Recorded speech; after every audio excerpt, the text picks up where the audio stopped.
और समापन भी उत्तम। माने परीक्षण पर्व का पहला दिन भी उत्तम क्षमा का था और आज अंतिम दिन भी समापन भी उत्तम क्षमा से है, क्योंकि क्षमा के बिना कोई एक भी गुण ठहरता नहीं है। अपने अंदर में क्या होना चाहिए? क्षमा होना चाहिए। क्षमा का मतलब है क्रोध नहीं होना, क्षमा का मतलब है वैर भाव नहीं होना। एक बात है कि क्रोध में और वैर में क्या अंतर है, समझ गए? क्रोध और वैर में से दोनों में से कौन अच्छा है? दोनों ही अच्छे हैं। काशी तो अच्छा है, हमें वैर अच्छा लगा है ना? वैर लंबा हो गया, क्रोध अच्छा है। बताओ, देखो वैर और क्रोध दो चीजें हैं। तो क्रोध ऐसा होता है कि जो तात्कालिक होता है, कुछ समय के लिए होता है क्रोध, और वो खत्म हो जाता है। आपसे कहें कि आप घंटे 2 घंटे 4 घंटे क्रोध करो, गुस्सा करो, तो कर पाएंगे आप? नहीं कर पाएंगे। क्षणिक आएगा गुस्सा और वो ज्यादा से ज्यादा चलेगा। और अगर उसी क्रोध को वैर में कन्वर्ट कर दे तो कितने समय तक चल जाता है? अनंत भव तक चल रहा है। जैसे अचार या मुरब्बा, वैर क्रोध का अचार या मुरब्बा है। जैसे आम है, नींबू है, तो आप ऐसा रखेंगे तो नींबू आम जल्दी सड़ जाएगा, और उसी नींबू या आम का अचार डाल देंगे तो कब तक चलेगा? अब जे नहीं कह रहे कि तुम अचार खाओ, जी मत ले लेना, ये तो उदाहरण है, वो अवश्य होता है, वो नहीं खाना चाहिए। कहने का मतलब है जिस क्रोध को आपने सुरक्षित करके रख लिया है, उसका नाम वैर है। उसका नाम क्या है? वैर है। ये वैर की एक सुरक्षित दशा है, क्रोध की सुरक्षित दशा वैर है। हमें कौन गुस्साया है भैया, अपन ने देखे और ने भाव खराब करे, हम उनकी तरफ देखते ही नहीं है। समझ में आया?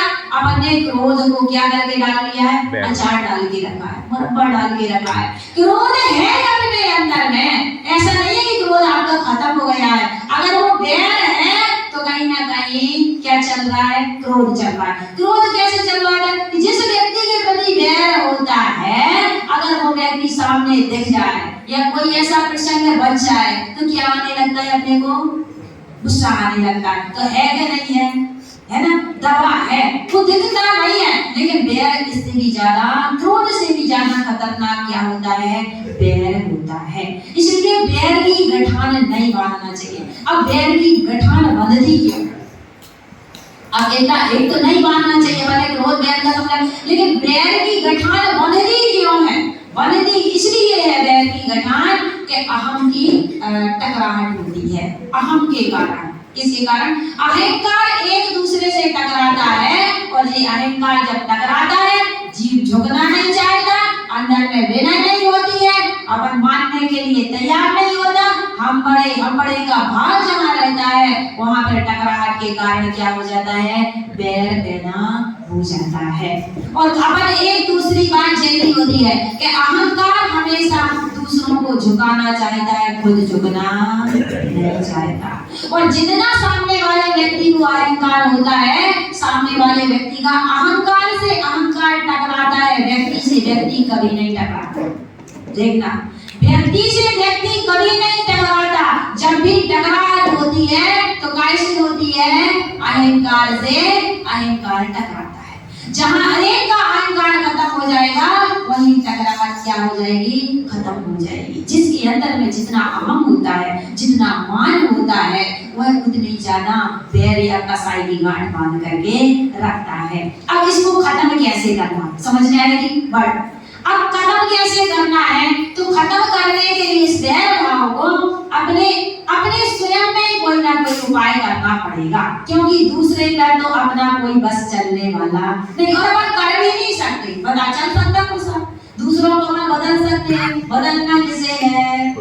अपने आप को बदलना है। तो कोई कहे हम कहाँ तक सहन करें, अपने आप को कहाँ तक बदले? खूब तो हमने सहन कर लिया, समझ गए?